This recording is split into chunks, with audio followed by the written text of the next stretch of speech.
Bonjour tout le monde. Bon, alors en attendant d'aller faire, mais comme d'habitude, 6 fois par semaine, 5-6 fois par semaine mon petit CrossFit, petite vidéo. Donc je vais vous parler de quelque chose que j'ai encore vu, que j'ai eu comme question qui est revenue 2 fois cette semaine. Au niveau de la construction, ce que l'on aime tous au niveau surtout de la baie vitrée de la maison, c'est d'avoir, on va dire, une petite marche comme ça et pas le gros taquet comme ça où il faut lever les pieds pour pouvoir sortir. Donc ça, c'est vrai que c'est quelque chose qui est souvent passé à l'as pendant les mises au point, quand il y a des mises au point, parce qu'il y a des constructeurs et des maîtres d'œuvre qui ne font pas de mise au point.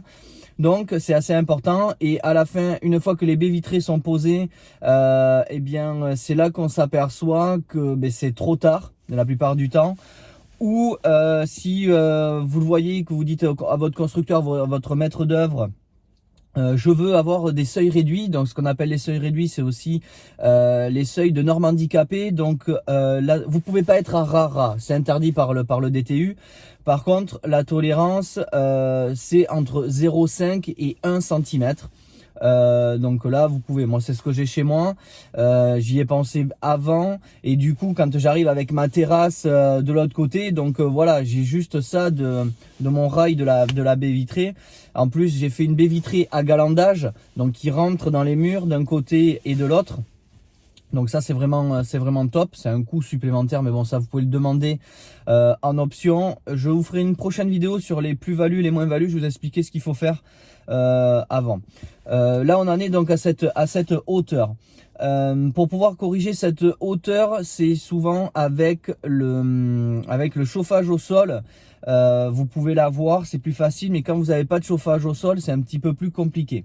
Il faut rajouter ce qu'on appelle souvent un isolant de sol. Vous avez plusieurs hauteurs d'isolant de sol, donc on peut jouer avec ça.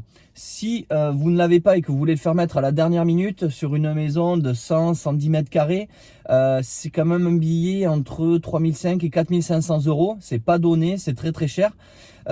C'est fait pour éviter que quand vous avez vos serpentins au niveau du chauffage au sol, que la chaleur parte dans le vide sanitaire. C'est pas le but, ça va retransmettre votre chaleur pour que ça passe à travers votre carrelage ou votre parquet pour pouvoir chauffer votre maison. Donc quand on a un chauffage au sol, c'est plus facile.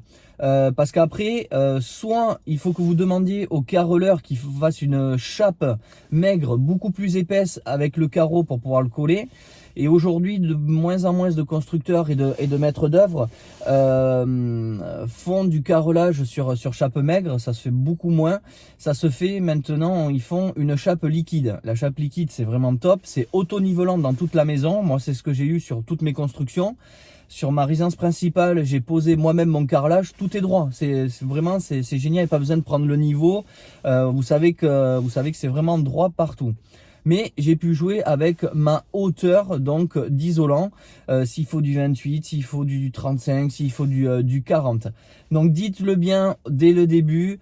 Je veux des seuils réduits, je veux avoir juste 0,5, 1 cm et pas les 3-4 cm de hauteur. Pareil avec la porte-fenêtre, c'est encore pire avec une porte-fenêtre qu'une baie vitrée. Voilà, on n'a pas tous les mêmes budgets, il y en a qui font qu'une seule maison, donc ils mettent une double porte-fenêtre, c'est beaucoup moins cher, mais par contre vous avez ça de hauteur, donc c'est quand même assez gênant. Donc voilà, vraiment, dites-le dès le début, pensez à ça dans votre négociation, parce que voilà, ça coûte très cher pour avoir les seuils réduits. Quand vous allez faire une maison en norme handicapée, on va pas avoir ce souci-là parce qu'on est en norme handicapée, donc c'est pour ça qu'une maison coûte plus cher. Il y a d'autres règles à respecter dans la maison, mais déjà ça là pour rentrer dans la maison au niveau de la porte et au niveau des baies vitrées, vous êtes en seuil réduit directement. Si vous ne demandez pas le constructeur, les constructeurs low cost, pour tirer les prix, vont pas vous le faire. Donc quand vous allez dire je le veux, il va falloir rajouter un isolant, il y en a pourtant. Et là c'est pas calculé dans votre projet. Et au niveau de la plus-value, je peux vous dire qu'il va bien vous assassiner derrière. Donc voilà, donc pensez à ça. Si vous avez des questions, vous pouvez me les poser, je répondrai avec plaisir. N'oubliez pas le petit pouce bleu pour liker la page, pour partager, pour vous abonner, pour que je puisse encore faire plus de vidéos. Dites-moi s'il y a des vidéos que je n'ai pas encore parlé pour vous aider dans votre projet de construction. La chaîne est gratuite. J'ai des formations pour... Mickaël Ballot formation, vous avez la formation pour la construction, donc 39 modules de vidéo de A à Z. J'ai sorti une formation sur l'immeuble de rapport si vous voulez faire de l'investissement immobilier et prendre votre liberté financière comme j'ai moi actuellement aujourd'hui.